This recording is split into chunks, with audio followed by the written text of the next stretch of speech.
Bonjour à tous, j'espère que vous allez bien. On se retrouve aujourd'hui pour parler semis et des différentes façons de faire ces semis, puisque février, mars, avril, c'est la grande période des semis. Mais avant de commencer, je voulais vous donner des nouvelles de mon évolution, de mon déménagement. Je vous avais indiqué la dernière fois que je vous montrerai rapidement les nouvelles planches que j'ai créées dans mon nouveau potager. Bon, il a fait un petit peu froid, j'étais un petit peu souffrant, j'ai pris un peu de retard. Donc tout ça pour rassurer, parce que j'ai eu plein de gens qui m'ont dit alors tu en es où, comment ça avance. Donc j'avance tranquillement, je donne pas mal de nouvelles sur Instagram, je vous mets regarder ce genre de photos que je donne régulièrement quand je fais des petites choses, je vous mets ça sur Instagram. Donc si vous n'êtes pas encore, si vous ne suivez pas encore mon compte sur Instagram, je vous invite à vous y abonner pour voir un petit peu ce que je fais au jour le jour. Et donc tout ça pour vous dire que je vous ferai une vidéo sur l'avancement de mon défrichage, des premières planches, etc. Très prochainement, ce sera certainement la prochaine vidéo. Bref, aujourd'hui on commence par parler semis et donc je voulais qu'on voit ensemble les différentes solutions pour faire ces semis, notamment au niveau des contenants, parce que la méthode classique pour faire ces semis en général, c'est la méthode des godets, donc ça c'est la chose la plus classique, hein, on a des petits godets, généralement c'est des godets qu'on récupère quand on achète des plants en jardinerie, on a des godets, donc évidemment surtout on ne les jette pas, puisqu'on peut les récupérer pour faire des nouveaux semis. Donc ça c'est la méthode la plus classique. Autre méthode que moi j'aime bien, c'est la méthode en barquette, vous savez les barquettes de polystyrène qu'on récupère chez les poissonniers. C'est aussi très pratique pour faire les semis en masse, hein, les poireaux, les salades, les radis, des choses comme ça, tout ça, on peut le faire en barquette, c'est très très bien. Et puis, autre solution que j'aime bien aussi, je vous montre un peu toutes les solutions, hein, comme ça, c'est vrai qu'à la fin, je vous montrerai une solution un petit peu originale, mais les différentes solutions, c'est aussi les plaques alvéolées. Alors ça, ce sont des petites plaques qui font 3 cm de profondeur et qui permettent là encore de faire des semis en masse et de facilement démouler les petites mottes qu'on fait avec ces plaques alvéolées. Mais donc aujourd'hui, ce dont je voulais vous parler, c'est une méthode un petit peu originale. Je sais que je cherche régulièrement des idées à vous proposer. Je vous avais proposé l'année dernière la solution des LED que beaucoup ont adopté. Je vois plein de photos sur Internet. J'en suis ravi de voir des gens qui ont adapté la solution d'éclairage par LED qui marche très très bien. Je vous en avais parlé dans une dernière vidéo. Je vous y renvoie si vous voulez en savoir plus. Et aujourd'hui, j'ai une nouvelle petite idée amusante à vous proposer. C'est la solution des semis en motte et en briques de lait. Alors je vous explique. Le press-mode, c'est un petit outil comme celui-ci. Alors, le press-mode, c'est un outil qui permet de faire des mottes, comme son l'indique. On le remplit de terre et on fait des mottes. Le press-mode, on peut en trouver soit en individuel comme ça pour environ 5 euros. On se trouve ça assez facilement en jardinerie. Sinon, je vous ai mis aussi un lien vers ma boutique. Je vous mets un lien en description où vous pourrez trouver ce genre de press-mode. Et donc, ce press-mode, ça permet de fabriquer des mottes et d'éviter d'avoir à utiliser du plastique, donc des godets comme celui-ci, pardon. Simplement, on prend un terreau, un bon terreau, on l'humidifie assez bien, on remplit le presse-motte de terre, on tasse bien, et il ne faut pas hésiter d'ailleurs, quand vous avez un petit contenant comme ça, à bien tasser, et vous avez ce genre de motte. Alors je vais essayer de démouler en direct. En fait, le fait qu'il soit humide et le fait qu'il y ait des fibres dans le terreau, fait qu'on a une motte, vous voyez, qui se dessine. Alors là, je vous le fais en direct, mais quand on est tout seul, ça vient bien plus vite. Et vous avez donc ce genre de petite motte, vous voyez, bien carrée, avec au centre un petit trou qui permet de mettre la graine. Donc quand vous avez ce genre de petite motte, vous voyez qu'il n'y a plus besoin de contenant, ça tient tout seul. Et après, la phase suivante, c'est se dire qu'est-ce que je fais de ces mottes. Alors généralement, on les met dans des bacs qu'on doit acheter éventuellement et qu'on utilise pour entreposer les mottes. Et moi, la solution un petit peu originale que je vais vous proposer aujourd'hui, c'est de faire ce genre utiliser des contenants en faisant de la récup, et en faisant notamment de la récup de briques de lait. Alors briques de lait, de soupe, enfin des briques en général. Alors pourquoi des briques de lait? D'abord parce que c'est gratuit, on en a à peu près tous chez soi. Et puis d'autre part parce que vous allez voir qu'on a un avantage avec ces briques de lait, c'est que d'une part, on peut mettre les mottes à l'intérieur, d'autre part, il y a un petite ouverture ici qui permet de faire, vous savez que les professionnels ont des systèmes de bacs à balance qui permettent de arroser par capillarité et d'évacuer le trop-plein d'eau facilement. Et là, on va pouvoir faire avec ce genre de briques la même chose, c'est-à-dire évacuer le trop-plein. Donc je vous montre rapidement. Donc, le principe il est tout bête. Vous prenez une brique de lait, enfin une Tetra Pak, ce qu'on appelle. Hein. Vous percez au centre avec un couteau qui coupe pas trop mal. Et puis vous allez découper assez facilement. Hein. Alors là, je suis en l'air, c'est pas évident, mais voilà. En essayant, si possible, je vous montre ici, si possible, de laisser un petit coin, vous voyez, c'est pas très visible, mais laisser un petit coin ici pour que ça solidifie, que ça tienne mieux, parce que si vous coupez vraiment juste à l'arête, ça va être moins solide. Donc vous laissez un petit coin plein sur les côtés, et donc vous découpez comme ça tout autour. Donc ça va prendre, allez, 20 secondes, hein. Toujours en prenant à chaque coin un petit pan cassé.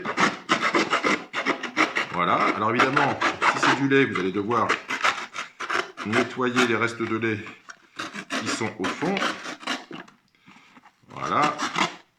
vous voyez, en 20 secondes avec un bon couteau, on a fait le tour. Bon là, s'il se trouve que je suis en l'air, donc c'est pas forcément évident. Je vais me poser. Voilà. Voilà. Et donc vous avez une petite briquette. Vous avez vu que j'ai bien laissé l'ouverture sur le bas de la briquette. Et vous avez une briquette donc avec, vous savez que les Tetra Pak sont remplis d'une petite couche d'aluminium qui fait que les packs sont étanches. Et donc à partir de là, vous avez un contenant dans lequel vous allez pouvoir mettre les mottes que vous aurez préparées. Alors choisissez un presse-motte qui soit de la bonne taille pour contenir, on va dire, deux rangs de mottes. Donc là, vous allez faire vos mottes. Alors là, bon, moi j'ai un presse-motte individuel, mais si vous avez un presse-motte à 4 mottes, hein, c'est ce qui est le plus courant, comme je vous dis, celui-ci vaut environ 5 euros. Vous en avez d'autres qui peuvent valoir jusqu'à 40 euros avec 4 mottes, mais en fait 4 d'un coup, vous allez 4 fois plus vite. Mais donc une fois que vous avez fait toutes vos mottes, vous allez remplir votre Tetra Pak, votre brique de lait ou de soupe de mottes, et puis vous allez pouvoir faire votre semis. Alors qu'est-ce que ça donne? Je vous le montre parce que j'ai un petit peu avancé. Ça c'est un semis que j'ai fait il y a environ 3 semaines, et ce sont des tomates. Donc vous voyez, je vous remonte avec la petite ouverture. Vous avez 1, 2, 3, 4 x 2, donc 8 mottes qui ont été faites. Je fais attention de ne pas le renverser en inclinant. Sur mes 8 semis, alors moi j'ai mis une graine à chaque fois parce que je voulais vraiment faire des semis individuels pour ne pas avoir à repiquer, parce que vous savez qu'en général les tomates notamment, on les plante, on les sème en masse et puis après on les repique. Là avec le système des mottes, on n'a pas besoin de les repiquer, on a mis simplement une graine dans chaque trou de motte et on a donc 8 plants qui sont prêts à être utilisés, qu'on va pouvoir garder au moins un mois. Si je vous sors le plant, vous voyez que 3 semaines après le semis, les racines ne sont pas encore trop... sortent pas encore trop du plant, et vous avez un joli plant de, je vous montre un peu plus près, un joli plant de tomates qui se développe tranquillement. Alors quel est l'avantage de cette solution? Alors premier avantage pratique, enfin petit avantage on va dire, c'est que vous n'avez pas besoin de mettre des étiquettes, vous pouvez utiliser le rebord de la brique pour mettre le nom de la variété et la date. Donc là c'est de la tomate noire de Crimée que j'ai semée le 29 janvier, et donc aujourd'hui on est le 24, donc ça fait 3-4 semaines. Vous voyez que ça s'est pas trop mal développé. Et de gros avantages sur toute cette solution, c'est une solution qui permet de faire un arrosage qui va bien se passer. Alors je vous montre comment. Vous allez prendre au moment des arrosages. Alors d'abord, il faut savoir que les mottes comme ça, quand vous faites des mottes, si vous avez un terreau bien humide, vous allez pouvoir rester, je ne sais pas, une semaine, 15 jours facilement, si elles ont bien pris l'eau, sans les arroser, parce que le fait de compresser la terre dans les mottes, dans les presse-mottes, va faire que l'eau va être enfermée et va s'évaporer beaucoup moins facilement que si vous avez un terreau qui est très peu compressé, et donc l'air va rentrer plus facilement et donc sécher plus vite. Donc déjà les mottes, vous allez conserver l'eau beaucoup plus longtemps. Mais bon, au bout d'un moment, vous allez devoir quand même, surtout s'il fait chaud chez vous, vous allez devoir arroser les mottes, et c'est là que l'intérêt de la brique apparaît, c'est que vous allez pouvoir remplir votre brique sur le côté, parce qu'il y a toujours un petit espace. Donc là, ça va être compliqué de voir parce que je ne pourrais pas trop incliner, mais là j'ai mis de l'eau au fond de la brique, je ne peux pas vous le montrer malheureusement. Il y a de l'eau qui est donc au fond, et qui va permettre, il y a une couche d'eau qui va se diffuser ici dans le bas de la brique, qui va donc permettre aux différentes mottes de s'irriguer par capillarité. C'est-à-dire que l'eau qui est au fond va être aspirée par les mottes par rapport aux besoins d'eau qu'elles ont. Donc chaque motte va prendre l'eau dont elle a besoin. Vous allez laisser ça comme ça environ 10 minutes.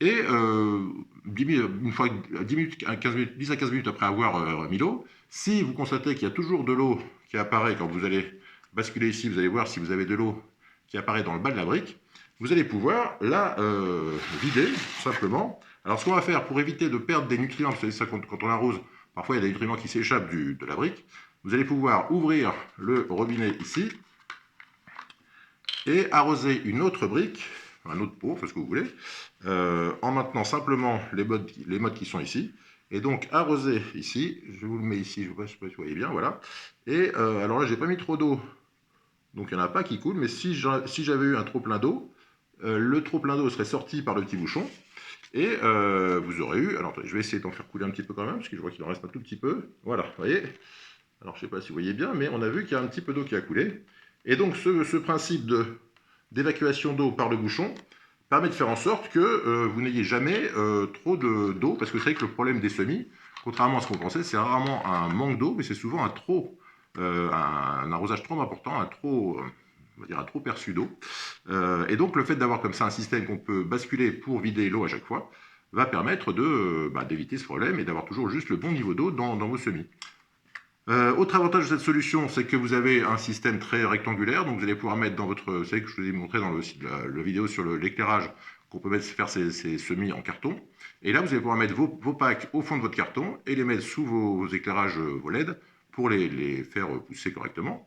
Et donc, vous avez comme ça un système qui est très pratique, parce que si vous avez la solution classique qui est le godet, si vous utilisez ça, donc c'est un godet qui est percé en dessous, et il faut évidemment trouver un bac qui va permettre que quand on arrose, l'eau ne n'aille pas, si vous avez fait ça chez vous, que l'eau n'aille pas sur le sol de votre cuisine ou de votre salon, si vous avez les semis dans votre salon. Donc là, avec un godet, vous avez besoin d'avoir d'une part un godet en plastique, d'autre part le contenant dans lequel l'eau va pouvoir s'évacuer quand vous faites les arrosages.